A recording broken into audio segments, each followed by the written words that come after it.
Chennai super కింగ్స్పై Mumbai Indians 20 పరుగుల తేడాతో ఓటమి పాలైంది. ఈ మ్యాచ్ అనంతరం తమ ఓటమిపై స్పందించిన హార్దిక్ పాండ్యా ఇలా చెప్పుకొచ్చాడు. ఇది సునాయాసంగా ఛేదించాల్సిన లక్ష్యమే.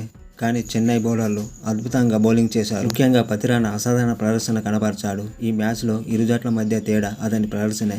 చెన్నై తెలివైన ప్రణాళికలతో బరిలోకి దిగింది. ముఖ్యంగా వికెట్ల వెనకాల ఉండే పెద్ద మనిషి ఈ వికెట్కు తగ్గట్టుగా బౌలర్లను నడిపించాడు. అది చెన్నైకి కలిసొచ్చింది. ఈ పిచ్ కాస్త నెమ్మదిగా ఉండడంతో పాటు బ్యాటింగ్కు కష్టంగా మారింది. గెలవాలనే కసితో మేము బాగానే బ్యాటింగ్ చేశాం. పతిరానా ఒకే ఓవర్లో 2 వికెట్లు తీసి దెబ్బతీసే వరకు బ్యాటింగ్లో ఆధిపత్యం చెలాయించాం. మేము ఇంకాస్త భిన్నంగా వ్యవహరించాల్సింది.